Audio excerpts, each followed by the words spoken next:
خود بھی دوسرے لوگ بھی امداد کو آتے ہیں کافر کی. سیدنا بلال رضی اللہ تعالیٰ عنہ کے گلے پہ پاؤں رکھ کر پورا وزن ڈال دیتا ہے, سینے پہ پتھر کی چٹان رکھتا ہے, کمر کے نیچے دہکتے ہوئے بھڑکتے ہوئے کولے اور شعلے ہیں. آگ بجھ جاتی ہے مگر بلال غریب کو چھوڑا نہیں جاتا.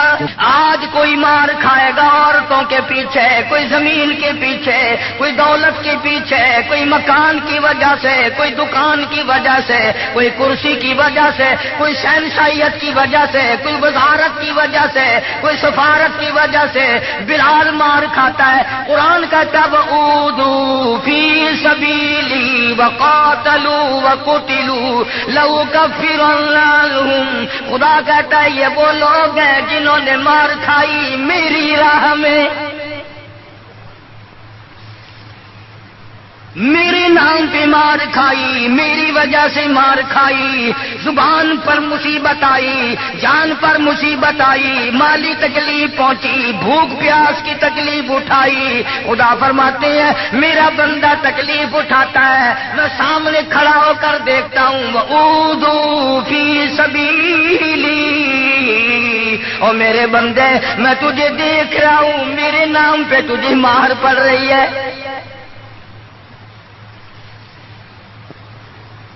جناب بلال حبشی رضی اللہ تعالیٰ عنہ کی ذات اقدس ہے, مار مار کے تھک گئے, اکتا گئے, سزا دے دے کر تھک گئے, مگر بلال اپنے ایمان میں, اپنے یقین میں, اپنی توحید میں, ختم المرسلین صلی اللہ علیہ وسلم کی رسالت میں کسی قسم کی ملاوٹ کرنے کو تیار نہیں.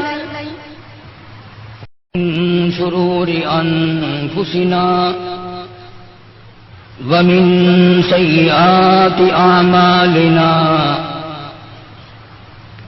من يهده الله فلا مضل له ومن يضلله فلا هادي له ونشهد أن لا إله إلا الله وحده لا شريك له ونشهد أن سيدنا وسندنا ونبينا وشفيعنا وهادينا ومرشدنا ومولانا محمدا عبده ورسوله أرسله بالحق بشيرا ونذيرا صلى الله تعالى عليه وعلى آله وأصحابه وأزواجه وذرياته وبارك وسلم تسليما كثيرا كثيرا. أما بعد فأعوذ بالله السميع العليم من الشيطان الرجيم. بسم الله الرحمن الرحيم. الذين آمنوا وهاجروا وجاهدوا بأموالهم وأنفسهم في سبيل الله أولئك أعظم درجة عند الله وأولئك هم الفائزون. وقال الله تبارك وتعالى إن الذين آمنوا وهاجروا وجاهدوا في سبيل الله أولئك يرجون رحمة الله والله غفور رحيم. وقال الله تبارك وتعالى فالذين هاجروا وأخرجوا من ديارهم وأوذوا في سبيلي وقاتلوا وقتلوا لأكفرن عنهم سيئاتهم وَلَأُدْخِلَنَّهُمْ جَنَّاتٍ تَجْرِي مِنْ تَحْتِهَا الْأَنْهَارُ ثَوَابًا مِنْ عِنْدِ اللَّهِ وَاللَّهُ عِنْدَهُ حُسْنُ الثَّوَابِ. وقال النبي صلى الله تعالى عليه وسلم الله الله في أصحابي لا تتخذوهم من بعدي غرضا من أحبهم فبحبي أحبهم ومن أبغضهم فببغضي أبغضهم. صدق الله مولانا العلي العظيم وصدق رسوله النبي الكريم ونحن على ذلك لمن الشاهدين والشاكرين والحمد لله رب العالمين. اللهم صل على محمد وعلى آل محمد كما صليت على إبراهيم وعلى آل إبراهيم إنك حميد مجيد. اللهم بارك على محمد وعلى آل محمد كما باركت على إبراهيم وعلى آل إبراهيم إنك حميد مجيد. شہدائے احد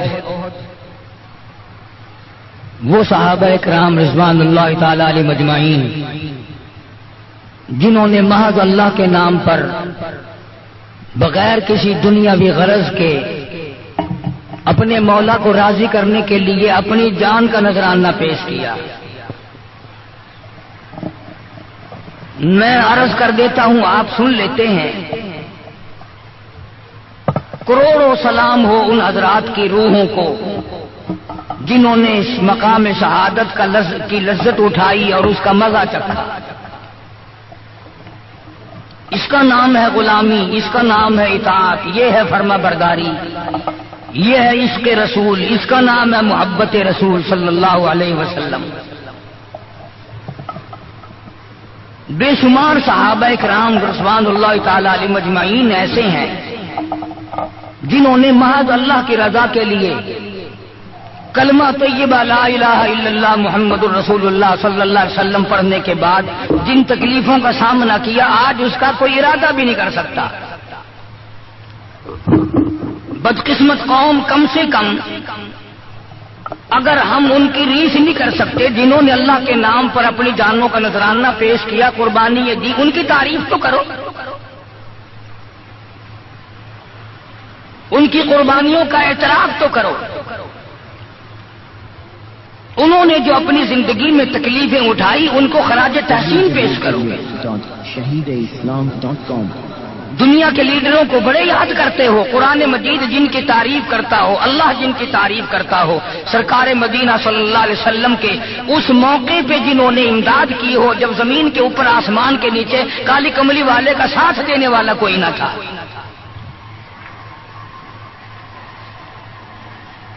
ہم لوگ بڑے مسلمان بنے پھرتے ہیں،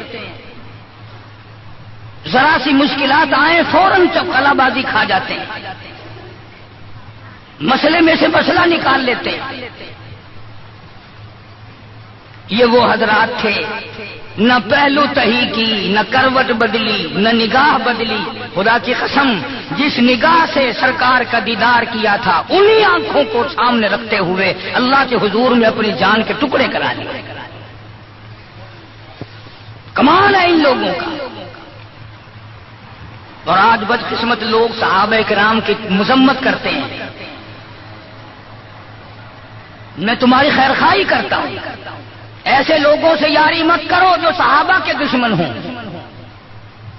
ایسے لوگوں کے ساتھ میل جول مت رکھو. جو صدیق کا نہیں وہ تیرا کہاں بنے گا، جو فاروق کا نہیں وہ تیرا کب بن سکتا ہے، جو عثمان کا نہیں، علی کا نہیں وہ تیرا کب بن سکتا ہے. جو سیدنا بلال کی جوتیوں کی اڑی ہوئی خاک کی قدر نہیں کر سکتا، وہ تیری کیا قدر کرے گا؟ تم سیانے بنتے ہو کہ ہمارا ماحول اور ہے، ہمارا زمانہ اور ہے۔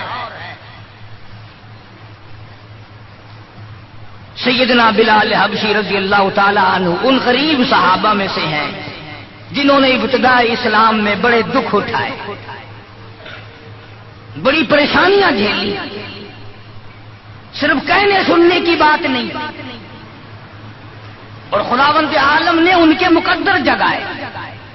اللہ تمہیں توفیق دے، تم سارے کے سارے حج بیت اللہ کرو، مکے جاؤ، جا کے دیکھو جس مقام پہ سیدنا بلال نے کوڑے کھائے، مار کھائی، آج وہاں مسجد بنی کھنی ہے، اور کوڑے مارنے والے جہاں رہا کرتے تھے وہاں بیت الخلا بنا ہوا ہے۔ سرکار مدینہ صلی اللہ علیہ وسلم نے فیصلہ کر دیا، جو میرا ہے وہ میرے صحابہ سے پیار کرے گا، جس کو میرے ساتھ دشمنی ہے وہ میرے صحابہ کا دشمن ہے۔ صاف فرما دیا، من احبہم فبحبی احبہم، جس کو ان سے پیار ہے اس کو مجھ سے پیار ہے، ومن ابغضہم فببغضی ابغضہم، جس کو ان سے دشمنی ہے اس کو میرے ساتھ دشمنی ہے۔ جب تم ہو شادیوں میں جا رہے ہو، اجی یہ اور معاملہ ہے، الیکشنوں میں سر پہ اٹھائے پھر رہے ہو، اجی یہ سیاسی معاملہ ہے، اور صحابہ کرام کی عزت کے سامنے سیاسی معاملہ کیا ہوتا ہے؟ وہ کون سی سیاست ہے جو صحابہ کرام سے ہٹ کر ہے؟ وہ سیاست نہیں، وہ بدماشی ہے۔ کون کہتا ہے یہ سیاست ہے؟ اپنی عزت بناتے ہو، محمد کریم صلی اللہ علیہ وسلم کی یاروں کی عزت کو مٹاتے ہو۔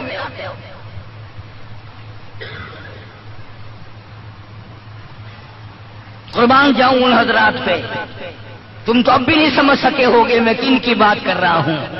او حاجیوں، نمازیوں، تمہیں ساری زندگی میں آج تک خواب میں بھی مدنی کریم صلی اللہ علیہ وسلم کی زیارت نہیں ہوئی۔ بلال وہ تھا جس نے اپنی زندگی میں لاکھوں کروڑوں مرتبہ حضور کا دیدار کیا۔ سرکار دو عالم صلی اللہ علیہ وسلم کے گھر کا ساز و سامان لاتا، اور یہ مرتبہ یوں ہی نہیں ملا، ہاں مفت میں نہیں مل گیا، بڑی مصیبتیں اٹھائی ہیں، بڑی تکلیف جھیلی ہیں۔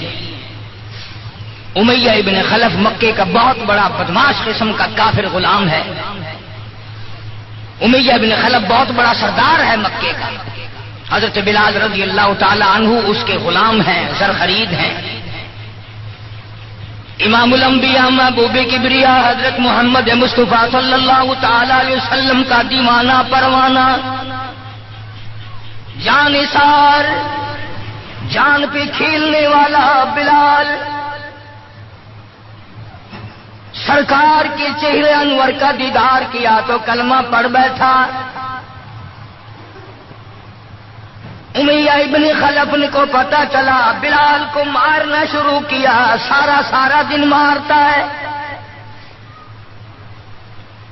لوہے کی زرہ پہنا کر دھوپ میں سارا دن لٹائے رکھتا ہے، گرم ہو جاتی ہے، بدن جل جاتا ہے، سارا دن نمبر وار پٹائی کرتی ہیں۔ شام کے وقت سیدنا بلال رضی اللہ تعالیٰ عنہ کے پیروں میں رسے ڈال کر مکے کے لڑکے گلیوں میں گھسیٹے پھرتے ہیں۔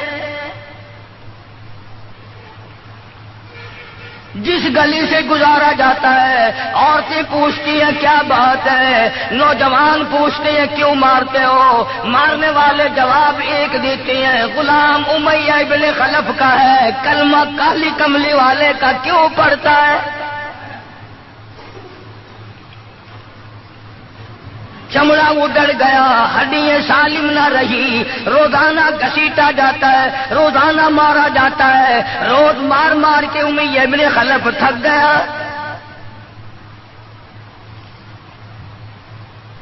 خود بھی دوسرے لوگ بھی امداد کو آتے ہیں کافر کی۔ سیدنا بلال رضی اللہ تعالیٰ عنہ کے گلے پہ پاؤں رکھ کر پورا وزن ڈال دیتا ہے، سینے پہ پتھر کی چٹان رکھتا ہے، کمر کے نیچے دہکتے ہوئے بھڑکتے ہوئے کولے اور شعلے ہیں، آگ بجھ جاتی ہے مگر بلال غریب کو چھوڑا نہیں جاتا.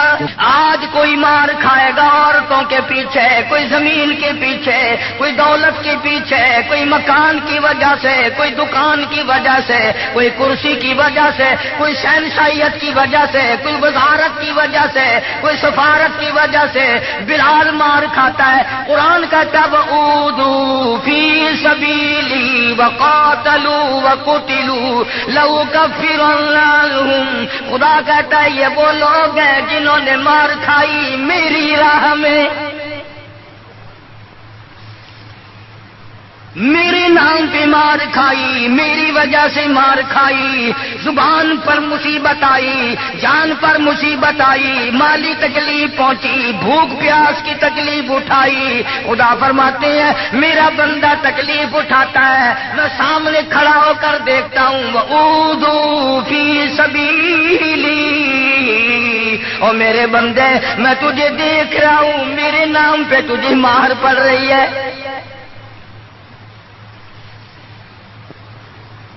جناب بلال حبشی رضی اللہ تعالیٰ عنہ کی ذات اقدس ہے, مار مار کے تھک گئے, اکتا گئے, سزا دے دے کر تھک گئے, مگر بلال اپنے ایمان میں, اپنے یقین میں, اپنی توحید میں, ختم المرسلین صلی اللہ علیہ وسلم کی رسالت میں کسی قسم کی ملاوٹ کرنے کو تیار نہیں. تمہیں تو آج اگر تھوڑا سا کوئی کہہ دے کہ اس سال کاروبار میں تجھے منافع اسی لیے تو نہیں ہوا کہ تو نے فلانے بابے کو نہیں مانا, فلانے بابے کی پوجا نہیں کی, فوراً کروٹ بدل جاتا. چلو بھائی اب کے بابے کو ہی مان لیں گے. یہ وہ بلال ہے جو کسی بابے کو نہیں مانتا, کسی قبر والے کو نہیں مانتا, جو کسی اونچے نیچے کو نہیں مانتا, کسی بڑ کا پجاری نہیں, پیپل کا پجاری نہیں, کسی کھوہ کا پجاری نہیں, کسی جنڈی گھنڈی کا پجاری نہیں, کسی درخت کا پجاری نہیں, چاند سورج ستاروں اور پانی کا پجاری نہیں. وہ صرف ایک اس کائنات کے مالک کا پجاری ہے جو خداوند عالم کی ذات ہے. مار بھی کھاتا ہے. قریب سے جناب ابو بکر صدیق رضی اللہ تعالیٰ عنہ گزرے, مار پڑ رہی ہے, اس قدر مارا, گلے پہ پاؤں رکھ کر دبایا. ابو بکر صدیق رضی اللہ تعالیٰ عنہ فرماتے ہیں میری آنکھ نے دیکھا بلال کی ایک بالش زبان باہر لٹکی ہوئی تھی.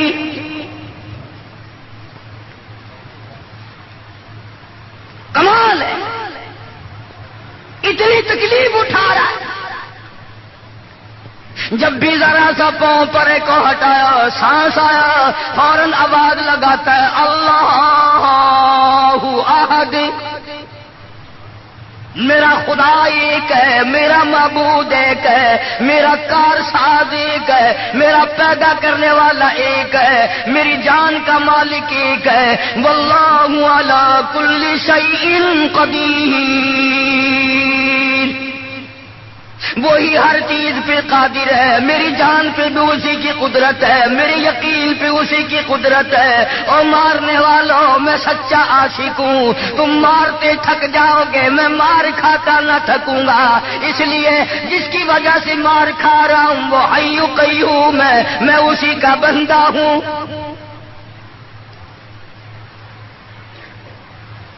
جناب ابو بکر صدیق رضی اللہ تعالیٰ عنہ نے گزرتے گزرتے کان میں بلال کے یوں کہہ دیا آہستہ اللہ کا نام لے لے, تجھے بڑی سخت مار پڑ رہی ہے, اللہ کا آہستہ نام لے لے.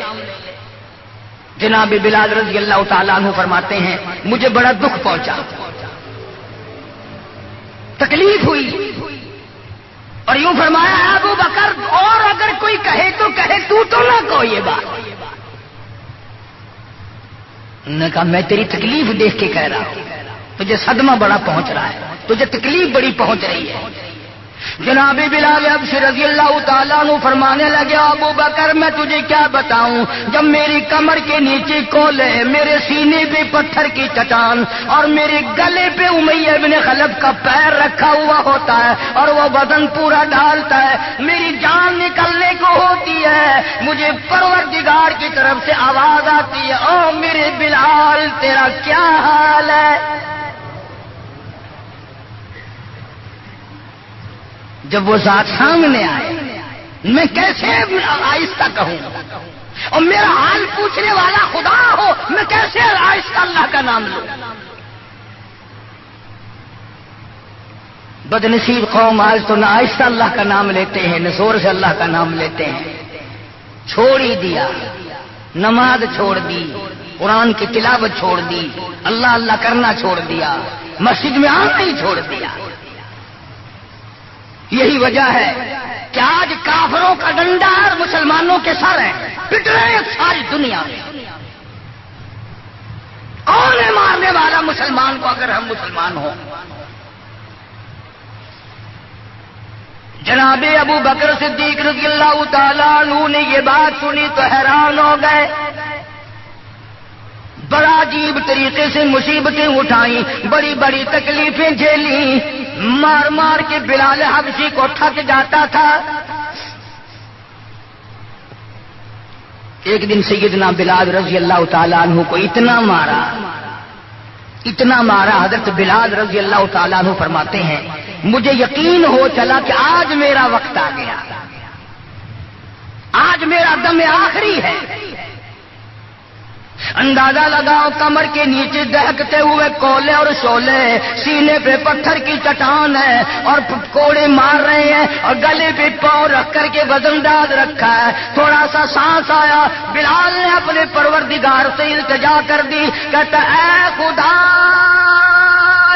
خالق کون و مکان، اے خدا سر قلب سر جہاں، اور میرے مولا زبان نہیں ہل سکتی، کیسے تیرا نام ادا کروں؟ لب حرکت کرنے سے عاجز آ گئے، زبان باہر نکل گئی، میں کس طرح تیرا نام لوں؟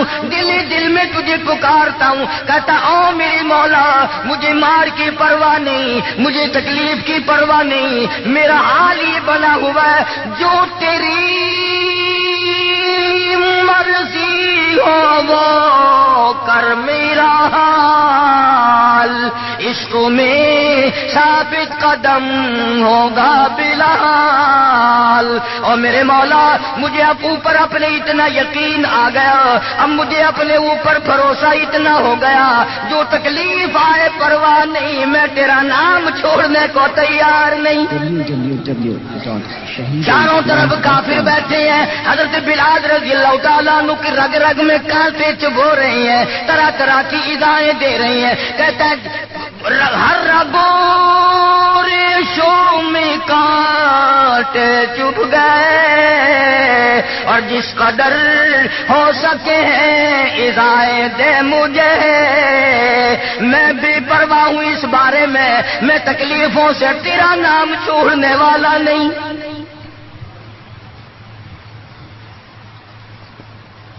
جناب ابو بکر صدیق رضی اللہ تعالیٰ عنہ نے حال دیکھا.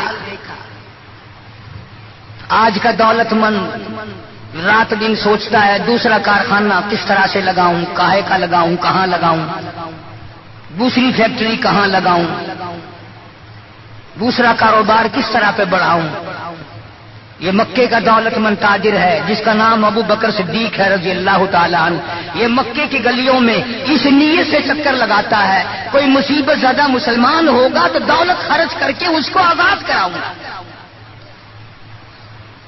امیہ ابن خلف سے صدیق اکبر نے پوچھا رضی اللہ تعالیٰ عنہ کہ یار تم مار مار تھک گیا، اسے بیچ لے. غلام تھے نا حضرت بلال، اسے بیچ لے. امیہ کہنے لگا کہ خرید لو بھائی. تو امیہ ابن خلف کافر نے بڑے پیسے مانگے. صدیق اکبر رضی اللہ تعالیٰ عنہ نے اسی وقت فرمایا کہ چل کے لے لو اپنے پیسے. امیہ جو مکے کا سردار تھا کہنے لگا ابو بکر میں تو تجھے بڑا عقل مند سردار اور ہوشیار تاجر سمجھتا تھا، آج پتا چلا تجھے تو عقل ہی نہیں. جناب ابو بکر صدیق رضی اللہ تعالیٰ عنہ نے پوچھا کیوں؟ وہ کہنے لگا یہ تو میرے ناک پہ لڑا ہوا ہے، مار مار کے میں تھک گیا، دوسروں سے مروا مروا کے میں تھک گیا۔ اندازہ لگاؤ اور اپنے ایمان کا بھی پتہ کرو، سارا مکہ مارنے والا اکیلا بلال مارے کھانے والا۔ کہنے لگا یہ تو میرا درد سر بنا ہوا ہے، اگر تو یوں ہی کہتا نا غلام مجھے دیتے میں تیرے متھے مار دیتا، تو نے اتنی بڑی رقم دینی کر لی، یہ کوئی تیری عقل مندی ہے؟ کہاں یہ سرفرا غلام جو کسی کام کا بھی نہیں، رات دن مار کھاتا ہے، اور اتنی بڑی رقم دینے کے لیے آپ آمادہ ہو گئے؟ جناب صدیق اکبر سبقت رضی اللہ تعالیٰ عنہ نے فرمایا امیہ میں بھی تجھے مکے کا سردار سمجھتا تھا، آج پتا چلا تو پرلے درجے کا گدھا ہے۔ انہوں نے کہا کیوں؟ کہ وہ اس لیے کہ ہو بلال اور قیمت یہ مانگی تو نے، بلال جیسی ذات ہو اور قیمت یہ مانگی، اگر آج پوری دنیا کی دولت تو مانگتا اور میرے پاس ہوتی میں اپنی جان دے کر کے بھی بلال کو خرید کے آزاد کرتا۔ چنانچہ خرید لیا، آزاد کر دیا، دربار رسالت میں پیش کر دیا۔ جناب حضرت محمد الرسول اللہ صلی اللہ تعالی علیہ وسلم کو پیار آیا۔ اندازہ لگاؤ بلال کے زخموں کو دیکھ کر آقا دو عالم صلی اللہ علیہ وسلم کو رونا آ گیا۔ اسلام کے لیے مار کھائی، ایمان کی وجہ سے مار کھائی، اپنے یقین کی وجہ سے مار کھائی، کوئی سیاسی غرض نہیں، کوئی دنیاوی غرض نہیں۔ جناب رسالت مآب صلی اللہ تعالی وسلم نے، اللہ پاک نے اس کا پھل یہ دیا بلال کو، اس کا معاوضہ یہ دیا کہ دربار رسالت میں مؤذن بن گئے۔ اذان دینے کی جو ڈیوٹی تھی، منصب تھا، وہ حضرت بلال کو ملا رضی اللہ تعالی عنہ۔ جناب مدنی کریم صلی اللہ تعالی علیہ وسلم کے گھر کے خرچے، اخراجات، سودا سلف لانے کی ڈیوٹی حضرت بلال رضی اللہ تعالی عنہ کے ذمے تھی۔ کوئی کسی محکمے کے صاحب کا سامان لائے گا، کوئی کسی محکمے کے صاحب کا سامان لائے گا، کوئی کسی تاجر کا سامان خرید کے لائے گا، کوئی کسی افسر کا سامان خرید کے لائے گا۔ بلال تیرے پیروں سے اڑی ہوئی خاک پہ قربان ہو جاؤں، تو شہنشاہ کائنات کے دروازے کا غلام ہے،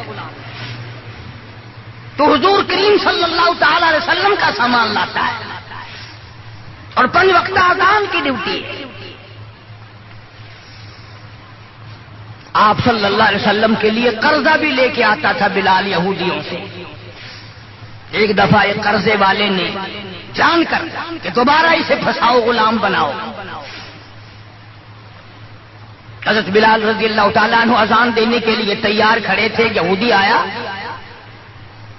اور آ کے کہنے لگا، یہ جو بدنصیب آدمی ہوتا ہے نا، جس کا ایمان نہیں ہوتا، وہ بے ادبی بڑی کرتا ہے۔ آج بھی تجربہ ہے اللہ والوں کی، علماء کی، بے ادبی وہی کرے گا جس کے اندر ایمان کی رتی نہ ہو۔ بے ادبی کے الفاظ وہی بولے گا ایمان کی رتی نہ ہو۔ تو حضرت بلال کو آ کر کے آواز دینے لگا اور کہنے لگا، او کالے۔ حضرت بلال نے فرمایا کیا بات ہے کہ یا تو کل شام تک پیسے آ گئے، ورنہ یاد رکھ تجھے پھر غلام بنائیں گے ہم۔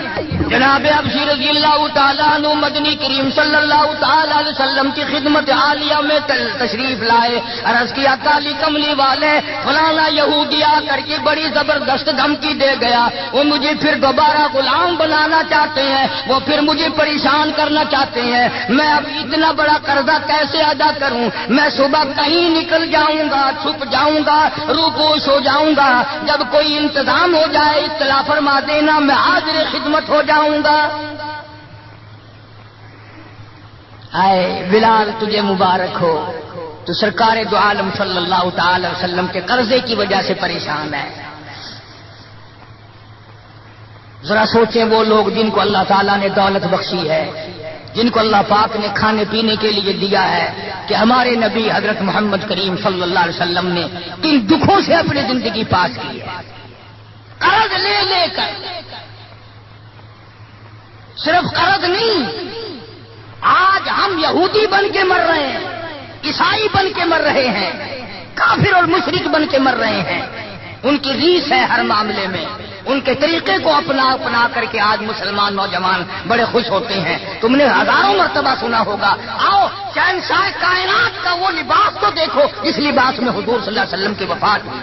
11 پیمند اس لباس میں تھے جس لباس میں حضرت محمد رسول اللہ صلی اللہ علیہ وسلم کی اس دنیا فانی سے رخصتی ہوئی. یہ بٹن نہیں لگاتے ہم لوگ، بٹن کی جگہ کانٹے چبھے رہتے تھے، کانٹے چبھو لیے جاتے تھے. تو بلال نکل گئے مدینے پاک سے خوف کے مارے کہ یہودی پریشان کریں گے قرضے کے لیے. ابھی وہ کچھ ہی منزل پہ دور پہنچے تھے کہ سرکار دو عالم صلی اللہ تعالی وسلم کے یہاں کئی اونٹنیاں سامان سے لدی ہوئی آئی اور آپ نے اس یہودی کو بلوایا اور بلوا کے فرمایا تو اپنا سارا قرضہ لے لے، جتنا تیرا قرضہ ہے ساری کھجوریں ناپ تول کر اپنے قرضے میں لے جا، بچے گا ٹھیک ہے، نہیں بچے گا تو سارے کا سارا لے جا. اللہ غنی. نبی کی ذات کو تو دیکھو، کبھی تو یہ حال ہے کہ قرضہ لے رہے ہیں اور قرضے کی وجہ سے پریشان ہیں، اور خود حضرت بلال رضی اللہ تعالیٰ عنہ بھی پریشان ہے. اور اب یہاں یہ حال ہے کہ جس صحابی نے کھجوریں اٹھا کر ناپ کر ڈھیر میں سے تول کر دی ہیں اس کا سارا قرضہ اتر گیا. اور صحابی کہتا ہے کہ میری آنکھ دیکھ رہی تھی، ایسا معلوم ہوتا تھا کہ سارے کھجوروں کے ڈھیر میں سے ایک دانہ بھی کم نہیں ہوا، ایک دانہ بھی کم نہیں ہوا. بے شمار واقعات ہیں اس قسم کے.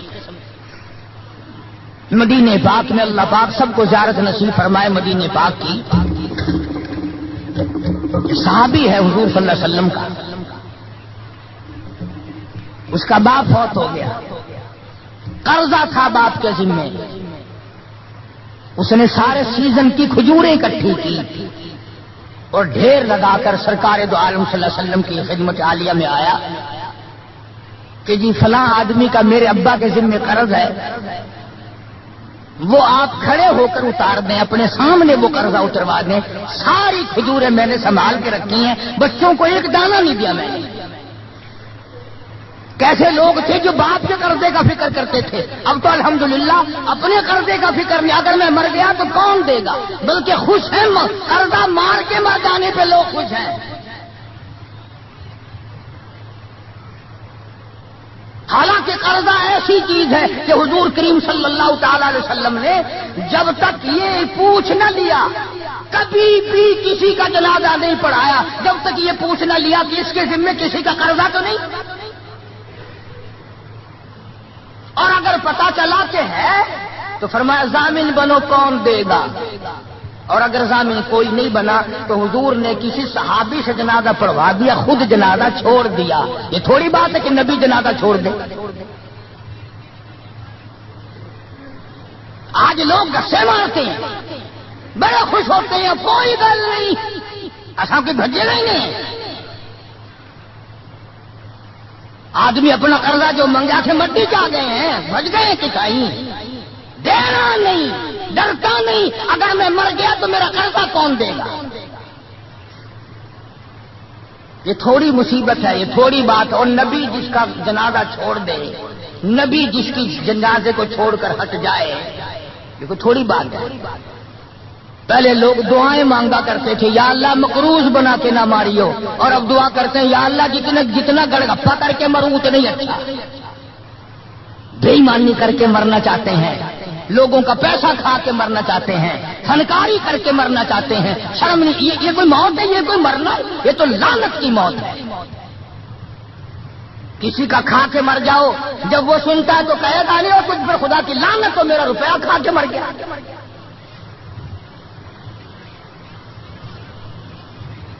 پہلے زمانے میں دستور تھا جنازہ پڑھنے سے پہلے مرنے والے کا بیٹا، بھتیجا، بھائی، وارث کھڑے ہو کے اعلان کیا کرتا تھا کہ بھائی جس کا لینا دینا ہو وہ ہمارے پاس آئے، دینا ہوگا ہم چکائیں گے، جس نے دینا ہو وہ ہمیں دے. اعلان ہوا کرتے تھے کہ جو قرضہ مانگنے والا ہو وہ ہمارے پاس آئے، ہم قرضہ دیں گے. اب قرضے کا اعلان تو ہے نہیں، اب تو یہ اعلان ہوتا ہے کہ فلاں تاریخ کو آنا، تمہیں چھولے ڈال کر چاول کھلائیں گے، کل خانی ہوگی۔ قرضہ کون اتارے؟ اور اگر کوئی آ بھی جائے مانگنے لگا جی تساں جانو اساں کوئی ضامن لگے، ایسا کوئی ٹھیکہ چاہے، ہم نے کوئی ضمانت اٹھائی ہے تمہاری۔ مدینے کا صحابی حضور کریم صلی اللہ تعالی علیہ وسلم کی خدمت عالیہ میں آیا، میرے ابا کے دل میں قرض ہے، میری غیرت گوارا نہیں کرتی، میری طبیعت گوارا نہیں کرتی، میرا مزاج گوارا نہیں کرتا، میں بیٹا دنیا میں موجود ہوں، میرا ابا قبر میں مقروض پڑا۔ www.shahideislam.com مدنی کریم صلی اللہ تعالی علیہ وسلم نے فرمایا ساری کھجوریں اکٹھی کر لی، گھر میں کتنی رکھی ہے؟ بچوں کے لیے کتنا رکھا ہے کھانے کے لیے؟ انہوں نے کہا گھر میں کہ جی ہاں، اللہ اور اس کے رسول کا نام رکھا ہوا ہے، ساری کھجوریں میں نے یہاں اکٹھی کر رکھی ہیں۔ آخرت کا فکر ان لوگوں کو تھا۔ سرکار مدینہ صلی اللہ تعالی علیہ وسلم نے فرمایا اسے بلا قرض لینے والے کو میں تیری سفارش کر کے آدھا ہی سال لے لے گا، آدھا اگلے سال لے لے گا، آدھی کھجوریں بچوں کے لیے رکھ لے۔ صحابی رونے لگا، کہنے لگا میں ایسی کھجوریں اپنے بچوں کو کھلانے کو تیار نہیں، ہم بیٹھ کے کھجوریں کھائیں، میرا ابا قبر میں مقروض پڑا ہو، ہم ایسی کھجوریں کھانے کو تیار ہیں۔ عرض کر دیا حضور کریم صلی اللہ علیہ وسلم کی خدمت عالیہ میں، ایک دانہ میں گھر لے جانے کو تیار نہیں، قرضہ اتاری۔ بس حضور صلی اللہ علیہ وسلم نے دعا فرما دی اور آپ نے اپنے سامنے کھجوروں کا ناپنا شروع کیا۔ اس قرض لینے والے کا سارا قرضہ اتر گیا۔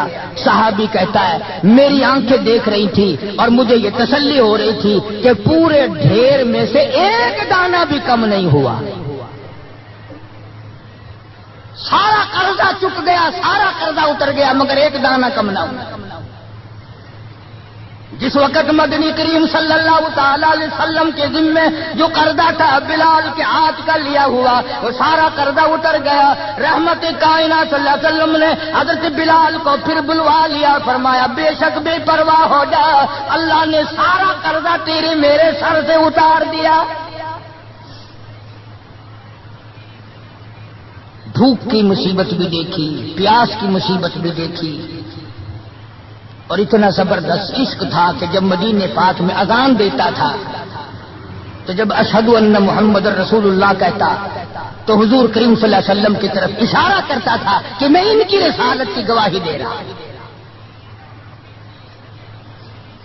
مدنی کریم صلی اللہ تعالی علیہ وسلم کی جب وفات شریف ہوئی، بلال ان نوجوانوں میں تھا جو ٹکرے مار رہے تھے، بے ہوش پڑے تھے۔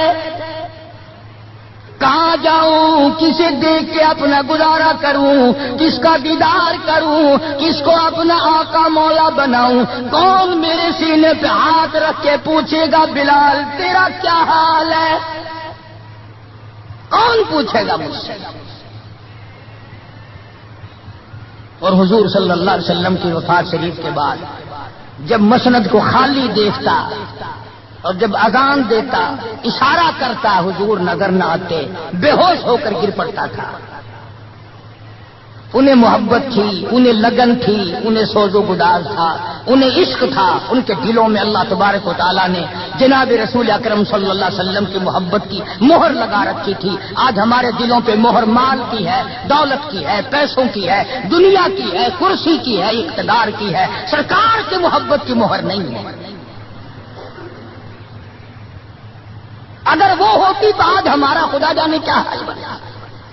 اسی لیے قرآن کریم نے ان لوگوں کی تعریف کی، فرمایا الذین آمنوا وہاجروا وجاہدوا فی سبیل اللہ، بے شک وہ لوگ جنہوں نے اللہ کے نام پہ ہجرت کی، اللہ کے نام پر ایمان لائے، اسی کے نام پہ ہجرت کی اور جہاد کیا میری راہ میں، بِأَمْوَالِهِمْ وَأَنفُسِهِمْ انفسہم، مال قربانی کی، جان کی قربانی دی. اللہ کہتا ہے اولئک اعظم درجۃ عند اللہ، یہی ہے وہ لوگ جن کے بہت بڑے درجے بلند ہیں میرے یہاں. میں خدا کے نزدیک ان کے درجے بڑے ہیں، میں خدا کے نزدیک ان کے مقام بڑے اونچے ہیں، میں پروردگار عالم کے نزدیک ان لوگوں کے مقامات بڑے اونچے ہیں. اور خدا جن کو اونچا کہے وہ کتنے اونچے ہوں. اور دونوں شہادتیں اللہ پاک کی قرآن میں ہیں حضرات صحابہ کرام کے بارے میں. تمہارا اس طرف دھیان نہیں، تمہیں تو صرف تھوڑی سی کوئی انگلی لگا دے، دیکھو جی فلانے نے فلانے کا حق مار لیا تھا، دیکھو نا جی برا ہوا نا جی. اوہو، تم بھی فیصلہ کر جج بن جاتے ہو، تم بھی فیصلہ کرنے والے بن جاتے ہو. ٹھیک ہے یار، صحابہ کے درجے تو بڑے ہیں، مگر یہ بات تو نہیں چاہیے تھی انہیں. تجھے کیا پتا، تجھے اپنے ایمان کا تو پتہ نہیں، تو صحابہ کرام کے ایمان کا پتہ کرتا ہے. ساری عمر گو کھاتے گزر گئی، حرام کا پیشاب پیتے گزر گئی، ہم صحابہ کرام کے فیصلے کریں گے؟ اور فیصلہ کرنے والے ہم، اور فیصلہ نبی کے یاروں کا، نبی کے دیوانوں کا، نبی کے پروانوں کا. خدا گواہ ہے، خدا کہتا ہے بِأَمْوَالِهِمْ وَأَنفُسِهِمْ، کہ ان لوگوں نے مال بھی قربان کیا، جان بھی میرے اوپر قربان کر دی. خدا گواہ ہے، رسول گواہ ہے، قرآن گواہ ہے. تم صحابہ کرام میں 1 کروڑ عیب نکالو، کوئی صحابہ کے درجے کو نقصان نہیں پہنچا سکتا. 1500 سال پہلے کی باتیں کرنے کے لیے بڑے ہوشیار ہو. آج کل کی باتیں کوئی نہیں کرتا. کیسے کریں؟ انشاءاللہ شام جیل میں ہوگی. آج کل کی باتیں کرو نا. کس محکمے میں کیا ہو رہا ہے، کس جگہ کیا ہو رہا ہے، کیا کر رہے ہیں وزراء، کیا کر رہے ہیں سفراء، کیا کر رہے ہیں بڑے بڑے افسر.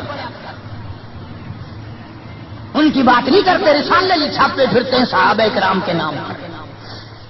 میں تمہیں ایک بات کہتا ہوں، آج بڑا بد نصیب ہے وہ آدمی، اور بڑا بدبخت ہے وہ آدمی، اور میں تو آگے بڑھ کر کہوں گا بڑا لعنتی ہے وہ آدمی جو محمد صلی اللہ علیہ وسلم کے یاروں کا شکوہ کرے، گلا کرے حضور کے یاروں کا، ان یاروں کا جو حضور کے آڑے وقت میں کام آئے،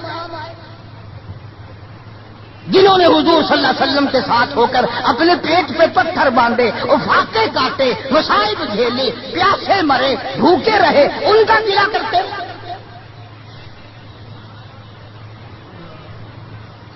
اور پھر تمہیں جج کس نے بنایا؟ تم ہوتے کون ہو؟ تم کون ہو محمد صلی اللہ علیہ وسلم کے یاروں کا فیصلہ کرنے والے؟ وہ خدا کے بندے تھے، خدا ان کا گواہ ہے، نبی ان کے گواہ ہیں، قرآن ان کی تعریف کرتا ہے. فرمایا ان الذین آمنوا وہاجروا وجاہدوا فی سبیل اللہ، ایمان لائے، ہجرت کی، جہاد کیا. نہ بدر میں تو وہ لڑے، احد میں انہوں نے قربانیاں دی، حنین میں وہ لڑے، خندق میں وہ لڑے، تبوک میں انہوں نے قربانیاں دی، یرموک میں انہوں نے قربانیاں دی. ایک ایک صحابی ایسا ہے، حضرت خالد بن ولید رضی اللہ تعالیٰ عنہ نے 125 جنگ لڑے، اور اسلام کے نام پر جنگیں تو انہوں نے لڑی، اور تم کرسیوں پہ بیٹھ کر میز پہ رسالے رکھ کر فیصلے تم کرتے ہو. تم ہو کون؟ یہ تو منافقوں کی اولاد کر سکتی ہے، یہ تو یہودیوں کی اولاد کر سکتی ہے، یہ تو عیسائیوں کی اولاد کر سکتی ہے، مسلمان کا تو ہم ایسا نہیں کر سکتا. کبھی حضور صلی اللہ علیہ وسلم کے گھر کا گلا، کبھی حضور صلی اللہ علیہ وسلم کے دوستوں کا اور آپ کے یگان اظہاروں کا گلا. کوئی بھی کرے، مجھے اس سے کوئی بحث نہیں. بہرحال ہم ان کو اپنا نہیں جانتے، اور جو نبی کے یاروں کے نہیں وہ ہمارے نہیں. ہاں، وہ ملک کے نہیں، وہ قوم کے وفادار نہیں ہو سکتے، وہ ملت کے وفادار. اور جو نبی کے دروازے کا وفادار نہیں، وہ تیرا وفادار کب ہوگا؟ یہاں تو غلامی کرنے والوں نے سب کچھ کمایا ہے، ہاں سب کچھ کمایا غلامی کرنے والوں نے۔ اللہ غنی، ان کی پیٹھ گواہ ہے کہ انہوں نے اسلام کے لیے کیا کیا، ان کے کمر پہ کوڑوں کے نشانات گواہ ہیں کہ انہوں نے اسلام اور ایمان کے لیے کیا کیا۔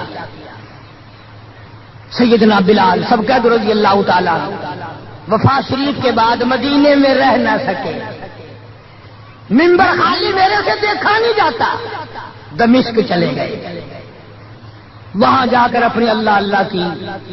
ایک دن خواب میں حضور کریم صلی اللہ علیہ وسلم کی زیارت ہوئی، آپ نے فرمایا ما جفانی یا بلال، اور بلال یہ کیا غضب کر رہے ہو، مدینے سے دور چلے گئے، ملنے بھی نہیں آتے۔ اندازہ لگا اس کا درجہ کتنا بلند ہوگا، اس کے دل میں نبی کا عشق کتنا ہوگا، اس کے دل میں نبی کی محبت کتنی ہوگی، جس کو کالی کملی والے فرمائے تو مجھے ملنے کیوں نہیں آتا۔ ما جفانی یا بلال، او بلال یہ کیا ظلم کر بیٹھے، اتنی دور چلے گئے، ملنے بھی کیوں نہیں آتے۔ بلال اسی وقت اٹھا، سواری لی، تیز رفتار سواری پہ سوار ہو کر مدینے پاک پہنچا۔ سیدنا بلال کو دیکھ کر مدینے میں کوہرام مچ گیا، نبی کا مؤذن آ گیا، کالی کملی والے کے دربار کا غلام آ گیا، سارے لوگ چاروں طرف جمع ہو گئے۔ حسنین کریمین رضی اللہ تعالیٰ عنہما کو جا کے ملے، بلا کے لائے، فاطمۃ الزہرا کے لخت جگر بیٹو، علی مرتضیٰ کے شیر جوانوں، تمہاری بات نہیں موڑیں گے، ذرا اذان کی فرمائش کرو، اذان تو دے دے نبی کے زمانے کی، بلال آئے ہوئے۔ جناب بلال ابشر رضی اللہ تعالیٰ عنہ نے مدینے کی مسجد میں، مسجد نبوی میں کھڑے ہو کر جب اذان شروع کی، مدینے میں کوہرام مچ گیا، عورت مرد باہر نکل آئے، چلو نبی کے اذان زمانے کی اذان آئی ہے، چلو شاید دیدار ہو جائے۔ نبی کے زمانے کی اذان آئی ہے، تم بھی چل کر کے دیدار کرو، زیارت کرو۔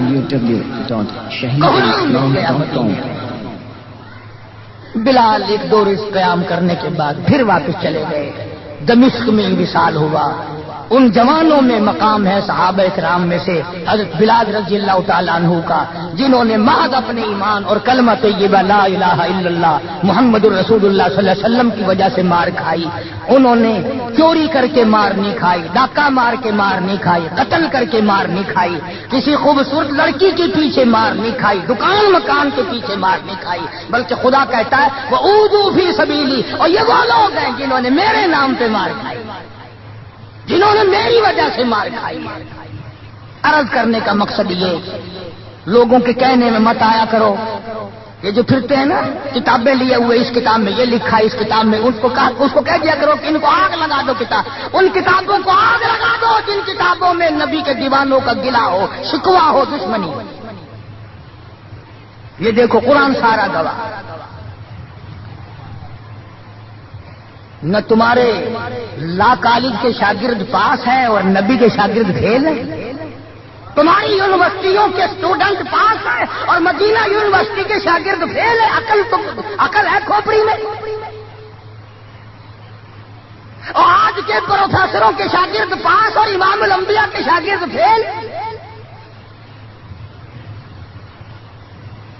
آج روس اور امریکہ کے ماننے والے، اپنے ازم پر جان دینے والے لوگ پکے اور نبی کے دیوانے کچے، تمہیں بتایا کس نے؟ یہ وہ لوگ ہیں جنہوں نے 23 برس تک حضور صلی اللہ علیہ وسلم کے پیچھے نمازیں پڑھی۔ خدا کی قسم، جب تم بیمار پڑو گے زیادہ سے زیادہ بیٹی پوچھنے آئے گی۔ یہ وہ لوگ تھے جب بیمار پڑتے تھے پوچھنے کے لیے امام الانبیاء تشریف لاتے تھے، ان کے دکھ درد میں شریک تھے حضور۔ ہاں غزوہ خندق کے موقع پر خندق کھودتے کھودتے کہ بہت بڑا پتھر نکل آیا جو صحابہ کرام سے ٹوٹتا نہ تھا. حضور کو آ کے عرض کیا صلی اللہ علیہ وسلم یا رسول اللہ وہ پتھر نہیں ٹوٹتا. آپ نے یہ نہیں فرمایا میں دعا کروں گا، فرمایا لاؤ مجھے تو ڈال دو. مارا ہے نبوت کے ہاتھوں نے پتھر کے ٹکڑے ٹکڑے ٹکڑے. اور اس کے بعد ہزاروں صحابہ کرام گواہ ہیں کہ صحابہ مٹی پتھر کھودتے تھے، ٹوکری میں بھرتے تھے اور رحمت کائنات صلی اللہ علیہ وسلم اپنے سر مبارک پہ اٹھا اٹھا کر لے جاتے تھے. اور جنہوں نے مل کر کھانے کھائے ہوں، جنہوں نے مل کر اللہ کے دین کے جھنڈا بلند کرنے کے لیے مار کھائی ہو، ان سے اچھا کون ہو سکتا ہے، ان سے بڑا کون ہو سکتا ہے. دین میں بھی بڑے وہ، آخرت میں بھی بڑے وہ، قیامت میں بھی بڑے وہ. حوض کوثر کے پانی کے گلاس صحابہ کرام کے ہاتھوں سے ملیں گے. اس لیے میں نے ایک جوان صحابی کا ذکر کر دیا تاکہ ہمارے دلوں میں ان حضرات کی محبت ہو اور ان حضرات سے عقیدت ہو. ہم کتنے بد نصیب ہیں. یہ ساری بڑی مسجد بیٹھی اگر میں پوچھ لوں کہ انشاءاللہ نفی میں جواب ملے گا. بمائے میرے اگر میں پوچھ لوں کہ سارے سال میں کبھی کسی نے حضرت بلال کو اصال ثواب کرنے کے لیے 4 آنے خرچ کیے؟ وہ داتا دربار میں تو دیگ پکانے کے لیے پیسے تمہارے پاس ہیں، چوڑے چماروں کو کھلانے کے لیے تمہارے پاس ہیں، بے نمازوں کو راضی کرنے کے لیے تمہارے پاس پیسے ہیں، ڈاکٹروں کو اور افسروں کو گھی کے پیپے دینے کے لیے تمہارے پاس پیسے ہیں. اتنا بڑا نبی کا دیوانہ پروانہ کوئی آدمی قسم نہیں کھا سکتا کہ ساری زندگی میں 1 روپیہ بھی حضرت بلال کے اصال ثواب کے لیے کسی نے خرچ کیا ہو. یہ تو ہماری محبت ہے. یہ تو ہم نبی کے غلاموں کے غلام بنے پھرتے ہیں. اور ویسے دیکھو نا، غلام ہے رسول کے غلام ہے، غلام ہے رسول کے غلام ہے. پلیٹ فارم نمبر 4 دیکھو بالکل صاف پڑا ہے. اچھی غلامی ہے بھائی. یہ میں نے چلتے چلتے ایک بات کر دی تاکہ اس طرف بھی ہماری توجہ ہو. ہماری اولاد لاکھوں روپیہ برباد کرتی ہے، ہمارے گھریلو اخراجات میں لاکھوں روپیہ ہزاروں روپیہ خرچ ہوتا ہے. ان لوگوں کے لیے بدقسمتی سے ہماری جیب میں ہمارے گھر میں دمڑی نہیں. اور چلو ایک روٹی کبھی بلال کے اصال ثواب کے لیے کسی نے خرچ کی ہوتی کون کرے؟ ہمارا ان سے کوئی رشتہ ہے؟ اس لیے حضور صلی اللہ علیہ وسلم کے صحابہ سے پیار کرو، محبت کرو. ان کی محبت عین ایمان ہے. ان کی دل میں محبت کا بسانا خدا کی قسم جنت کا بسانا ہے. اور یہی جنت کے ٹھیکیدار ہیں، یہی جنت کے وارث ہیں. اللہ تبارک و تعالی مجھے اور آپ سب کو دربار رسالت کے سارے جوان، سارے غلام، سارے صحابہ، سارے اہل بیت کی محبت عطا فرمائے اور سب کا ہم سب کو خادم بنائے. وآخر دعوانا ان الحمدللہ رب العالمین.